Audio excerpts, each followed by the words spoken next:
जयपुर से बड़ी और अहम जानकारी। कार्यकारिणी के गठन को लेकर मदन राठौड़ ने बयान दिया है और उन्होंने कहा है कि नई टीम पर काम लगातार जारी है। कुछ जगह पर बदलाव, प्रत्येक कार्यकर्ता को काम दिया जाएगा। हर काम के लिए कार्यकर्ता हमारा उद्देश्य ऐसा रहने वाला है। मदन राठौड़ ने अपने बयान में कहा है कि कार्यकारिणी के गठन को लेकर मदन राठौड़ ने कहा कि नई टीम में कोई बहुत बड़ा बदलाव नहीं होगा। जो भी कार्यकर्ता हमारे साथ काम करने वाला है वो बहुत ही लगन से काम करेगा। कुछ जगह पर बदलाव किए गए हैं। हर काम के लिए कार्यकर्ता हमारा उद्देश्य यही रहने वाला है। तो कार्यकारिणी के गठन को लेकर मदन राठौड़ का बयान सामने आया। नई टीम में कोई बहुत बड़ा बदलाव नहीं होगा। बीजेपी के प्रदेशाध्यक्ष मदन राठौड़ ने ऐसा अपने बयान में कहा है। जयपुर से हमारे संवाददाता अनिल सैन फोन लाइन पर जुड़ गए हैं तमाम जानकारी के साथ। अनिल, मदन राठौड़ का बयान सामने आया। कार्यकारिणी के गठन पर मदन राठौड़ ने ये बयान दिया है कि कोई बहुत बड़ा बदलाव नहीं किया गया है। देखिए बिल्कुल, लेकिन इसके पीछे अगर देखा जाए तो ये भी खबर कहीं ना कहीं है कि मदन राठौड़ की जो टीम बनेगी उसमें बदलाव के साथ नए चेहरे भी शामिल किए जाएंगे। बड़ा बदलाव नहीं होगा, इसके मायने ये माने जा सकते हैं। जो टीम फिलहाल है उसमें से कुछ सदस्य जो है वो मदन राठौड़ की टीम में शामिल रहेंगे। ऐसे में एनालिसिस की कहती है कि मदन राठौड़ की टीम में किस तरह के चेहरे रहेंगे, किन लोगों को जगह यहाँ पर मिलेगी, और खासतौर से कार्यकारिणी टीम का ऐलान होता है तो सोशल इंजीनियरिंग एक बड़ा जो है सेक्टर वहां पर रहता है। तो सेक्टर में किस तरह से काम किया जाएगा कि पुराने चेहरे कौन से वहां पर रह सकते हैं।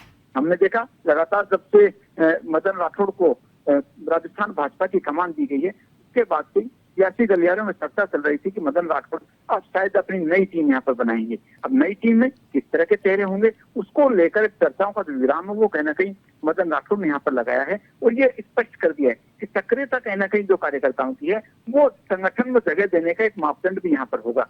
खासतौर से ये भी कहा गया कि तमाम कार्यकर्ताओं को जो है वो काम मिले, क्योंकि काम के लिए कार्यकर्ताओं की जरूरत होती है। तो ऐसे में भाजपा के पास में, भारतीय जनता पार्टी के पास में एक बड़ी टीम है। उन तमाम कार्यकर्ताओं, चाहे उपचुनाव की बात कर ली जाए या फिर आने वाले पंचायत चुनाव की बात कर ली जाए, संगठन से जो कामकाज है, हम देखते हैं कि लगातार सरकार की योजनाओं को जनता तक पहुंचाने की बात कर ली जाए, तो तमाम जगहों पर संगठन एक बड़ी भूमिका अपनी यहाँ पर निभाता है। और संगठन मजबूत तभी होता है जब उसमें बेहतर कार्यकर्ता, सक्रिय कार्यकर्ता वो उसमें शामिल होते हैं। तो इसमें राठौड़ ने कहीं ना कहीं ये बताने की कोशिश की है कि उनकी टीम में जो सक्रिय रहेगा वो टीम में शामिल रहेगा और जो काम करना चाहेगा उस कार्यकर्ता को हर जगह तवज्जो दी जाएगी। अनिल, मदन राठौड़ का दूसरा बयान ये सामने आया है कि विधानसभा उपचुनाव में सभी सीटें जीतेंगे। तो क्या पार्टी के लिए संजीवनी बूटी जैसा काम करने वाले हैं मदन राठौड़? अगर 6 की 6 जीतते हैं तो बड़ा फैक्टर यहाँ पर होगा, क्योंकि पहली तो परीक्षा होगी मदन राठौड़ की जिम्मेदारी संभालने के बाद में राजस्थान भाजपा में 6 विधानसभा के उपचुनाव। इन 6 सीटों का अगर एक तस्वीर देखा जाए, आकलन देखा जाए, तो 5 सीटें बीजेपी के पास में नहीं थी। हमने देखा हाल ही में जो विधायक अमृतलाल मीणा की आकस्मिक मृत्यु वहां पर हुई, वो जरूर बीजेपी के खाते में थी। तो ऐसे में भारतीय जनता पार्टी के खाते में 1+ कहीं पर भी अगर सीट यहाँ पर आती है तो वो फैक्टर कहना कहीं क्रेडिट देने वाला होगा, वो होगा मदन राठौड़ को। और अगर 6 की 6 सीट यहाँ पर जीत कर निकल कर आती है, इसे एक तरह से प्रमोशन देने वाला मदन राठौड़ को होगा। केंद्र में भी कहना कहीं साख बढ़ेगी, राजस्थान में भी जो है जो तवज्जो फिलहाल मिल रही है उसके बाद में कार्यकर्ता देखेंगे कि हाँ कुछ मजबूती का आधार वहां पर है। और ये एक तरह से फैक्टर कहना कहीं मदन राठौड़ के पक्ष में बैठेगा। केंद्र ने भी शायद बदलाव जो किया है वो इसी मंशा से किया है।